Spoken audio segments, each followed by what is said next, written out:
Eita glória! Coisa maravilhosa. Então abra a sua Bíblia aí no livro de Lucas, mas é em Atos. O segundo livro de Lucas, que é Atos, Atos dos Apóstolos. Lucas escreveu o livro de Atos. Abra aí capítulo 1.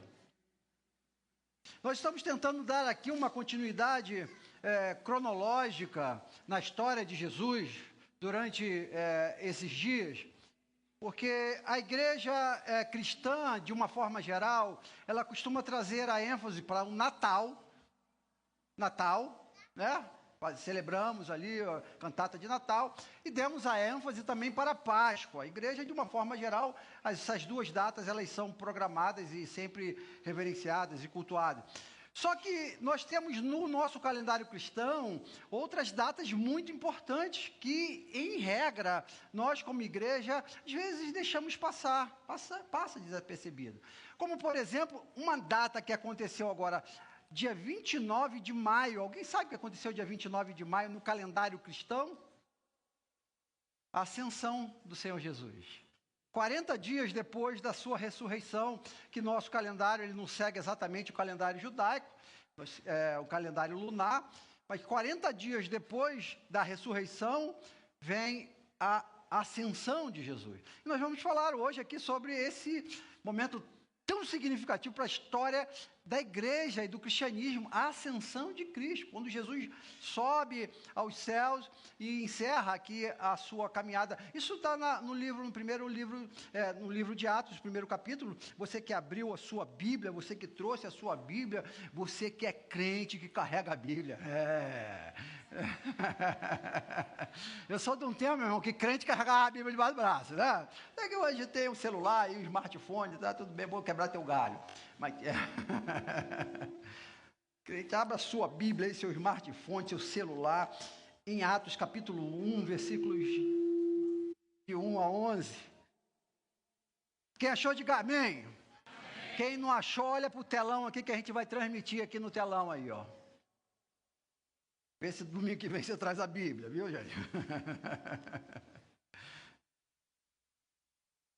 Uma musiquinha antigamente falava assim, irmão, acorda, acorda, irmão, senão a Bíblia vai cair da sua mão, né?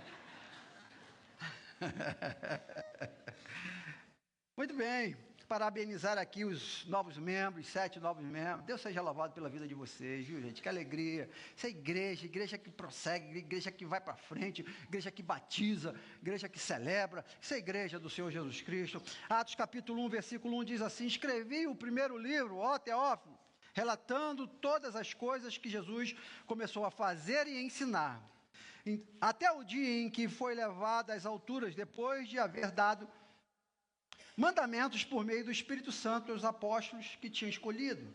Depois de ter padecido, Jesus se apresentou vivo aos seus apóstolos com muitas provas incontestáveis, aparecendo-lhes durante 40 dias e falando coisas relacionadas ao reino de Deus. E comendo com eles, deu-lhes esta ordem: não se afaste de Jerusalém, mas esperem a promessa do Pai, a qual vocês ouviram de mim, porque João, na verdade, batizou com água, mas vocês serão batizados com o Espírito Santo dentro de poucos dias. Então, os que estavam reunidos com Jesus lhe perguntaram: será este o tempo em que o Senhor irá restaurar o reino de Israel? E Jesus respondeu: não cabe a você conhecer o tempo ou a época que o Pai fixou pela sua própria autoridade, mas vocês receberão poder ao descer sobre vocês o Espírito Santo, e serão minhas testemunhas tanto em Jerusalém, como em toda a Judéia, Samaria, até os confins da terra. Depois de ter dito isso, Jesus foi levado às alturas, à vista deles, e uma nuvem o encobriu seus olhos, e estando eles com os olhos fitos no céu, enquanto Jesus subia, eis que 2 homens vestidos de branco se puseram ao lado dele. Eles disseram: homens da Galileia, por que vocês estão olhando para as alturas? Esse Jesus que foi levado do meio de vocês para o céu virá, de modo como vocês o viram subir. Feche os seus olhos, vamos orar mais uma vez. Pai, Obrigado, ó Deus, pela tua palavra. Obrigado, ó Pai, porque ela tem servido ao longo da nossa história, ó Deus, como lâmpada para os nossos pés e luz para o nosso caminho, ó Deus. Ela tem nos dado direcionamento, ó Pai. Ela tem servido, ó Deus, para as nossas escolhas, para as nossas atitudes, os nossos comportamentos, pensamentos. Ela tem nos ajudado, ó Deus, a seguir e prosseguir para o alvo, ó Deus. Ajuda-nos, ó Deus, a entender, a interpretar e a colocar em prática, em nome de Jesus. Amém e amém. Ascensão de Cristo. Jesus completa a sua carreira aqui na terra e sobe, vai para o céu. Que coisa maravilhosa.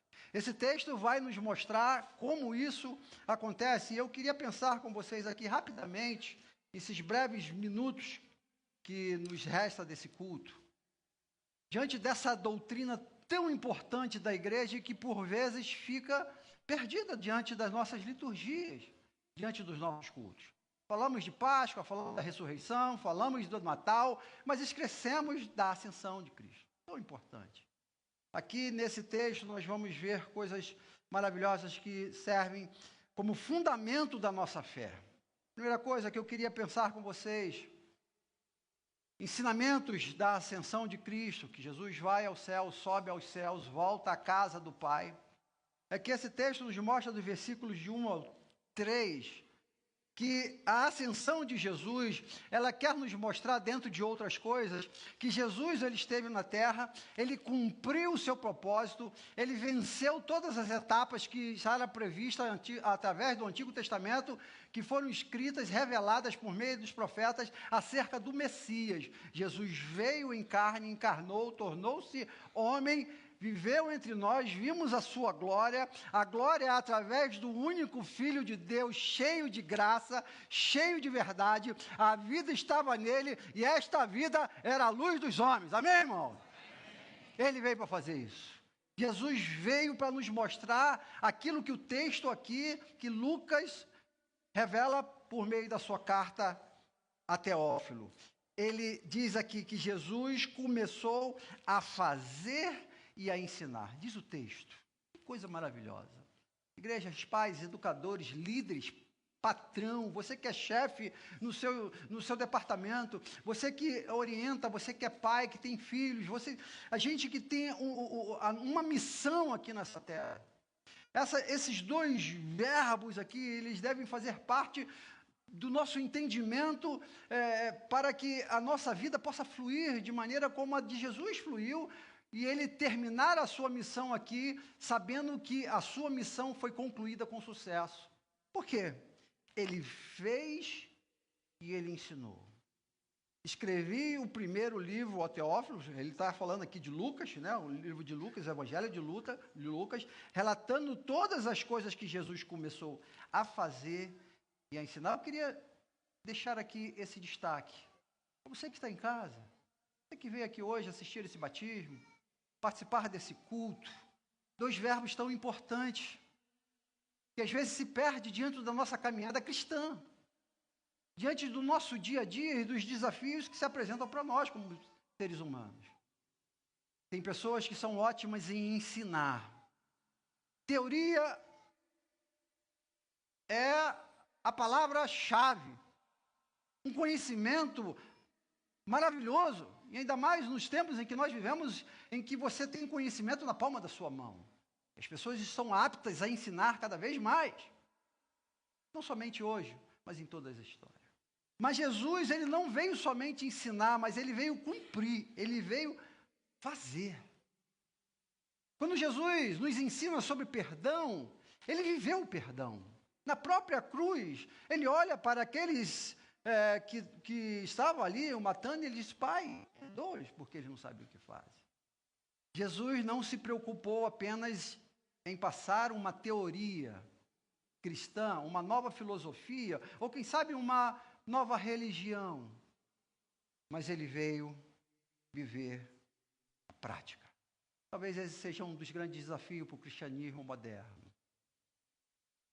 Alguns de nós, parte da igreja moderna, tem um discurso tremendo, lindo, falando acerca das verdades bíblicas.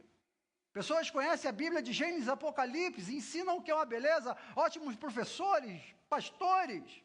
Mas quando chega na hora da prática, de fazer, de viver, de ter um comportamento de amor, de perdão, de caminhar uma próxima milha, ou de quem sabe virar a outra face, esse fazer, ele fica defasado.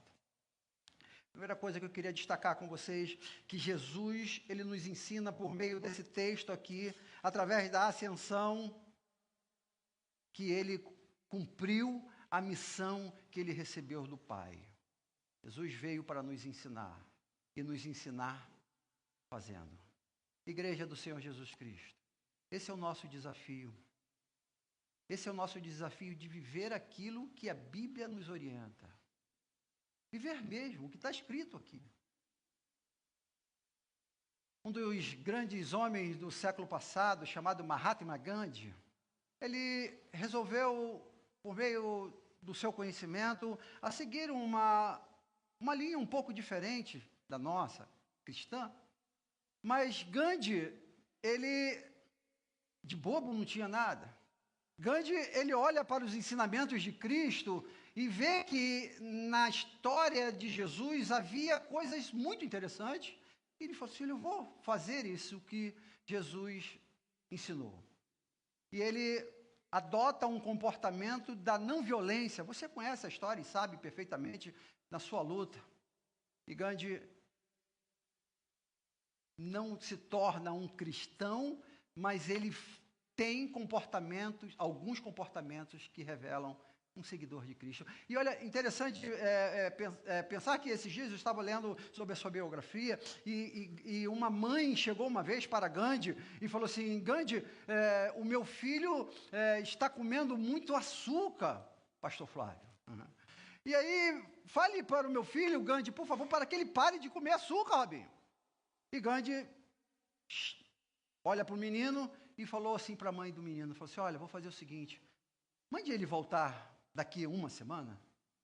A mãe do menino não entendeu nada, mas tudo bem, pegou o menino, afinal de contas, ele era o grande Gandhi, e levou o menino para sua casa. Depois de uma semana, trouxe o menino para diante do grande homem chamado Gandhi, e aí o Gandhi chegou para o menino e falou assim, olha, menino, pare de comer açúcar, pode ir embora. Aí a mãe do menino falou assim, olha, Gandhi, não entendi nada, por que você não falou isso semana passada para ele parar de comer açúcar? Aí o Gandhi falou para ela, é porque semana passada eu comi açúcar. E eu só posso falar aquilo que eu tenho autoridade para falar. Coisa maravilhosa, né? Jesus tinha autoridade para ensinar, porque ele fazia o que ensinava. Talvez essa seja uma das grandes lacunas do cristianismo, parte da igreja moderna. Jesus cumpriu a missão que ele recebeu do Pai. Versículos de 1 a 5 desse texto mostra claramente isso. Mas o texto prossegue, e eu queria destacar aqui de uma forma bem sucinta, que Jesus, ele prossegue com essa sua missão, e ele cumpre a sua missão ao ponto de subir aos céus, depois dessa missão cumprida. Mas os versículos 4 e 5 diz o seguinte, e comendo com eles, deu-lhes uma ordem, não se afaste de Jerusalém, mas esperem a promessa do Pai, a qual vocês ouviram de mim. Porque João, na verdade, batizou com água, mas vocês serão batizados com o Espírito Santo dentro de poucos dias. Eu queria fazer aqui um breve destaque da importância da Trindade para o cristianismo. Aqui nós vamos ver a promessa do Pai, Jesus falando sobre a promessa do Pai. Aqui temos o Pai, temos o Filho falando sobre a promessa do Pai, e temos o Espírito Santo que vai batizar, a Trindade aqui. Nesses dois versículos. E a Trindade, Igreja do Senhor Jesus Cristo, você que nos visita e nos acompanha pela internet, infelizmente, não tem sido muito bem falada, ou divulgada, ou ensinada nos nossos tempos. Há muita confusão na Trindade, a ponto de um teólogo chamado Millard Erickson diz que a Trindade, você tenta negá-la e você perderá a sua cabeça, e você tenta explicá-la, você perderá a sua cabeça, tente negá-la e você perderá a sua alma. Não é fácil falar sobre a Trindade, mas dentro da nossa teologia nós vamos ver o Pai, o amor de Deus Pai nos criando. Nós vamos ver a graça de Jesus Cristo morrendo na cruz por nós e nos redimindo e trazendo a salvação. E nós vamos ver o Espírito Santo dando poder à igreja para continuar dentro de um processo de santificação e levando o Evangelho para os confins da terra. A Trindade. Dentro do nosso culto e da nossa oração, igreja, você que nos visita, o Pai, o Filho e o Espírito Santo devem fazer parte da nossa oração, da nossa confissão. Aqui mostra perfeitamente o Pai dando a ordem, trazendo a promessa, e essa promessa está lá em Joel capítulo 2, versículo 28, que Deus ia derramar o seu Espírito sobre toda a carne. Jesus traz isso dentro dos evangelhos e o Espírito Santo vai fazer isso daqui a 10 dias, segundo a cronologia do texto, em Pentecostes, no capítulo 2 de Atos. Igreja do Senhor Jesus Cristo, durante a história do cristianismo, parte da igreja reverenciou com muita intensidade o Pai. Depois da reforma protestante, parte da igreja passou a reverenciar com muita intensidade o Filho, e nós fazemos parte. A Igreja Batista faz parte desse fragmento em que valorizou demais o Filho, Jesus. O nosso culto é voltado para Jesus.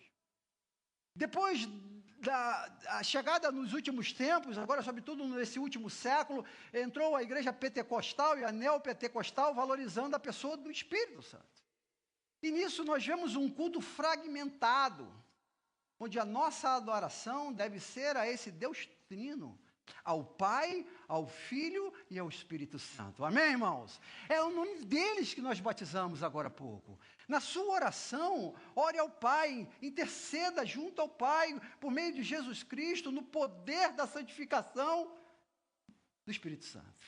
Faça isso, em nome de Jesus. E é isso que o texto nos ensina. Queria aqui fazer esse breve destaque aqui, mas dar prosseguimento à nossa reflexão dessa noite, pensando sobre a ascensão de Jesus Cristo, que além de nos ensinar sobre o cumprimento de Jesus, da sua tarefa, da sua missão aqui na terra, ele faz isso com a comunhão da Trindade, o Pai, o Filho e o Espírito Santo, e Jesus agora deixa uma grande tarefa. E é aqui que eu quero caminhar para o término da nossa reflexão. Porque é aqui que está, talvez, a grande ênfase do livro de Atos dos Apóstolos. A vinda do Espírito Santo para dar continuidade à obra que Jesus recebeu do Pai, operou e executou por meio da cruz e que dá agora ao Espírito Santo para dar continuidade diante da sua igreja, com o poder do Espírito Santo. Aqui é importante, a partir do versículo 9, a partir do versículo 6 ao 9, nós vamos perceber claramente que essa missão que Jesus começou, recebida do Pai, agora ele passa para o Espírito Santo, e o Espírito Santo batiza toda a carne, vendo o capítulo 2, e chega até nós, a igreja dele. É isso aqui, o que nós estamos vivendo hoje. O poder do Espírito Santo sobre nós para nos santificar, para darmos continuidade à obra que Jesus começou de salvar e transformar o mundo por meio da pregação do Evangelho. A igreja recebe este poder, que diz assim: então os que estavam reunidos com Jesus lhe perguntaram: será este o tempo em que o Senhor Jesus irá restaurar o reino de Israel? E Jesus respondeu: não cabe a você conhecer o tempo ou época que o Pai fixou pela sua própria autoridade, mas vocês receberão poder ao descer sobre vocês o Espírito Santo e serão minhas testemunhas tanto em Jerusalém como em toda Jerusalém e Samaria até os confins da terra. E depois de ter dito isso, Jesus foi levado às alturas à vista deles e uma nuvem o encobriu dos seus olhos. Igreja, aqui está o momento exato em que Jesus ascende ao céu. Jesus conclui a sua carreira aqui na terra e fala de uma forma clara para os seus discípulos: agora é com vocês. Coisa maravilhosa. Que responsabilidade minha e sua. Mas ele não fala isso de uma forma irresponsável e fala assim, agora é com vocês, se vira. Não, ele fala assim, agora é com vocês, mas eu vou mandar alguém para conduzir vocês, que é o meu próprio Espírito, o Espírito Santo. Ele dará a vocês poder para testemunhar em toda a terra. Igreja, você que nos visita nesta noite, a palavra grega que traz aqui, que quer dizer testemunha, é esse poder que virá por meio do Espírito Santo para nós testemunharmos, como nós acabamos de ler. Essa palavra quer dizer mártir, quer dizer martírio. É o poder que o Espírito Santo dá sobre nós, sobre você, sobre a igreja, para sofrermos em nome do Evangelho, para que o Evangelho chegue aos quatro cantos dessa terra.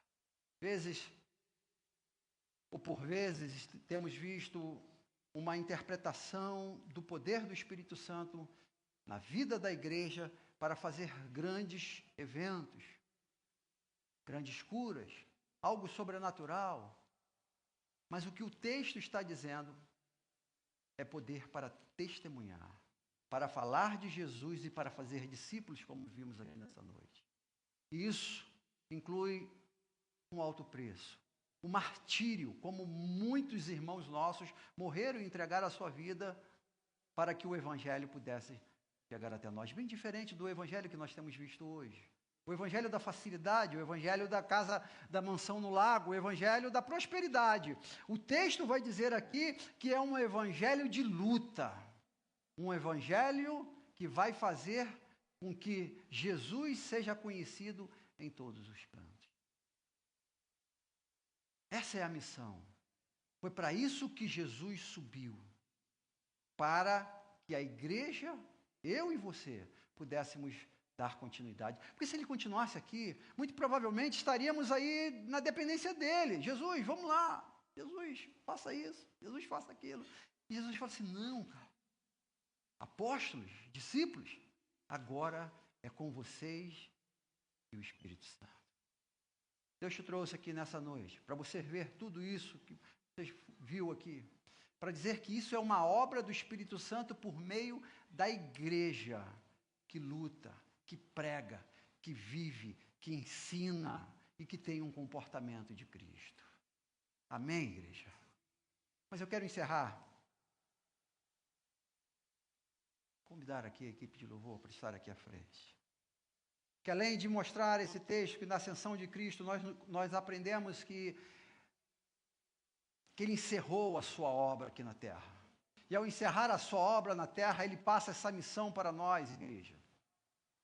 Mas o texto, versos 10 e 11, diz, e estando eles com os olhos fixos nos céus, enquanto Jesus subia, grava isso, Jesus subia.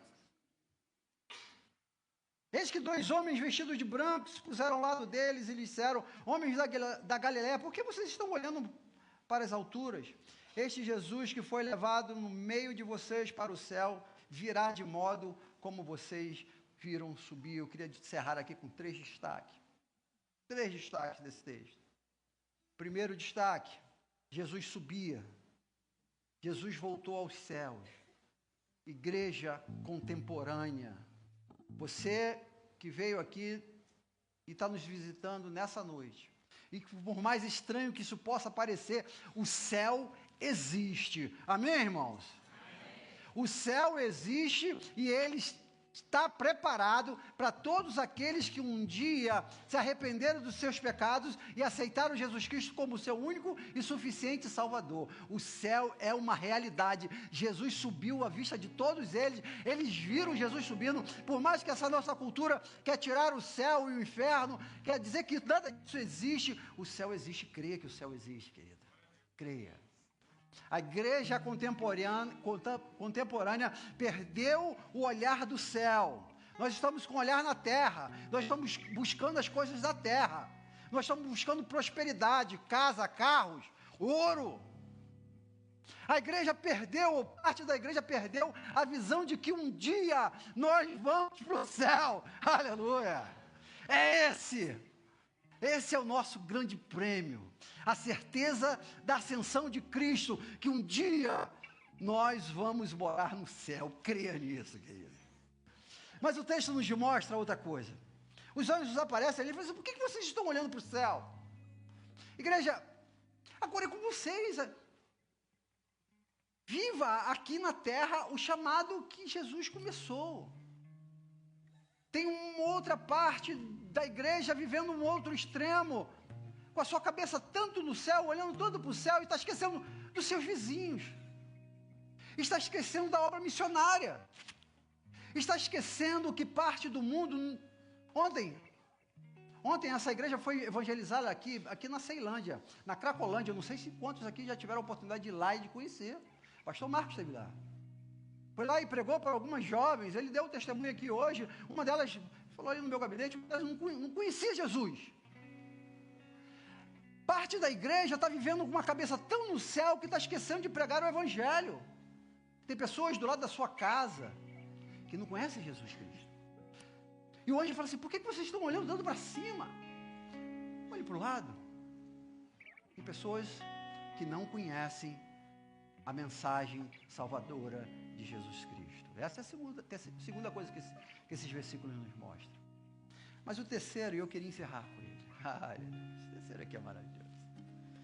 Ele diz assim: esse Jesus que foi levado aos céus, no meio de vocês, virá de modo como vocês o viram subir.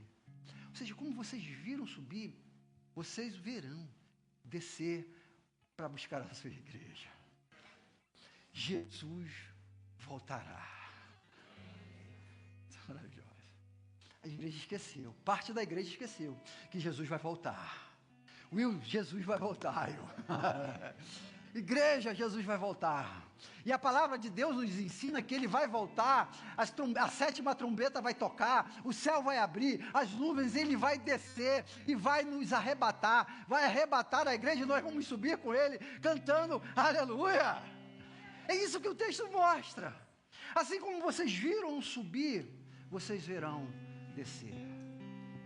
Descer para nos buscar. Que coisa maravilhosa.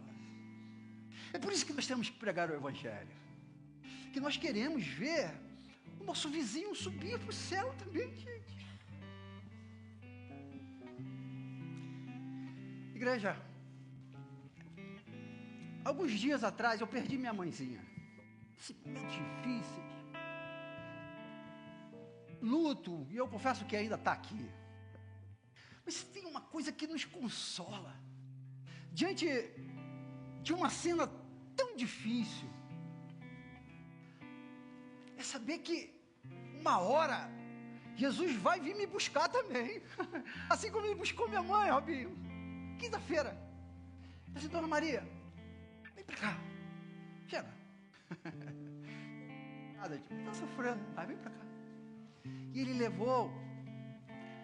A nossa convicção como crentes em Jesus Cristo é de que um dia nós vamos nos reunir no céu, porque um dia Ele vai buscar a igreja dEle, assim como Ele subiu, Ele vai descer para nos buscar. Isso nos enche de esperança, diante de toda essa luta em que nós vivemos.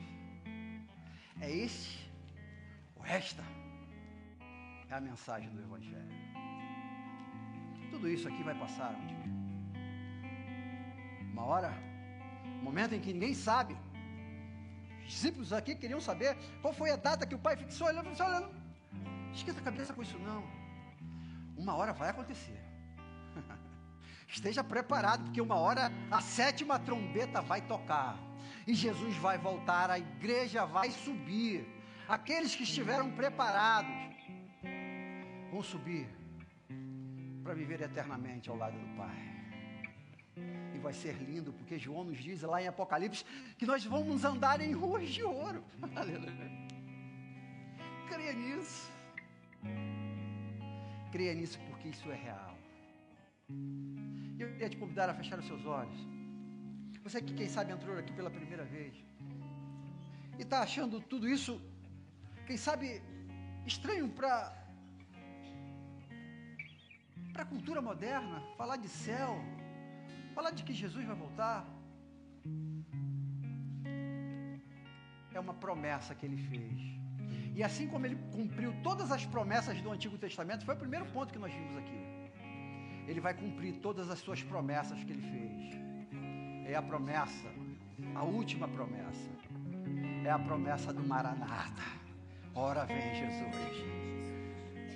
E nós vamos subir, igreja. Nós vamos subir. Mas esse é um lugar para aqueles que confessam Jesus Cristo como Senhor e Salvador. Talvez você não teve a oportunidade de confessar a Jesus como Senhor e Salvador da sua vida, e hoje é o dia, porque a palavra de Deus nos diz, o próprio Jesus falou, aquele que me confessar diante dos homens, eu o confessarei diante do meu Pai que está no céu. Ele vai confessar você lá no céu, mas se você confessá-lo aqui na terra, eu queria te perguntar, você quer entregar o seu coração, a sua vida a Jesus Cristo? Confessá-lo como seu único e suficiente Salvador? Eu queria orar por você. Assim, ó, pastor, eu quero morar um dia no céu. Eu quero entregar o meu coração a Jesus Cristo. Eu quero me arrepender dos meus pecados e crer em Jesus Cristo, que Ele morreu naquela cruz para me salvar e para me dar a vida eterna. Você quer fazer isso? Quer entregar o seu coração a Jesus? Eu queria orar por você. Eu queria te identificar daqui e orar pela sua vida de uma forma específica. Vou te fazer a pergunta. Você que está aqui nessa noite, quer entregar o seu coração a Jesus Cristo? Levante uma mão de onde você estiver aí. Eu quero te identificar. Deus abençoe. Deus abençoe. Pode baixar. Mas alguém, olha, eu quero entregar a minha vida porque eu quero morar no céu um dia. Eu quero viver esse evangelho. Eu quero que quando Jesus voltar para buscar a igreja, eu quero subir. Ah, mas alguém aqui nessa noite, levante uma de suas mãos, eu quero te identificar. Deus abençoe, Deus abençoe. Mas o nome sendo escrito no livro da vida, diz que lá no céu tem um livro. E o seu nome está sendo escrito lá nesse livro agora, onde homem, ninguém pode apagá-lo. Em nome de Jesus. Eu entendo que essa é uma hora de uma tremenda guerra espiritual. Mas eu quero te perguntar pela terceira vez. E te incentivar a você vencer essa guerra. Entrega o seu coração a Jesus Cristo. Ele quer te dar algo que homem nenhum, religião nenhuma pode te dar. É a eternidade ao lado do Pai. O Espírito Santo aqui na terra para te conduzir e te dar poder para você viver uma vida santa. Para testemunhar para os teus vizinhos das obras que Deus vai fazer na sua vida a partir de hoje. Há mais alguém que quer entregar a sua vida a Jesus Cristo? Levante uma de suas mãos, dê um tchau daí de onde você está. Eu quero orar por sua vida. Há mais alguém? Pai, nós te engrandecemos, ó Deus. Nós te glorificamos, ó Deus. Porque a luz da palavra lá em Lucas 15, que nos mostra, ó Deus, que quando uma mulher encontra uma dracma perdida, ela dá uma festa, ó Deus. Quando o pastor encontra a sua ovelha perdida, ele faz uma festa. Quando o pai encontra o seu filho perdido, ele vai a uma festa. Ó Deus, nós chegamos à conclusão que quando nós nos reencontramos com o Senhor, ó Pai, há uma festa no céu, ó Deus. Ó Pai, essa festa está acontecendo agora, ó Deus. Pedimos, ó Deus, em nome de Jesus, que o Senhor cele essa decisão das suas filhas, ó Deus, com a marca do Espírito Santo, ó Deus, descendo sobre elas agora, ó Pai, regenerando, ó Deus, justificando, ó Deus, trazendo, ó Deus, a salvação plena dentro de um processo de santificação a partir de agora, ó Pai. Regenera, justifica e santifica, ó Deus, para que um dia aí na glória, elas, assim como nós, a tua igreja, todos nós possamos ser glorificados por meio de um novo corpo, para sempre contigo. Amém e amém. Deus seja louvado pela vida de vocês. Eu queria depois, no final do culto,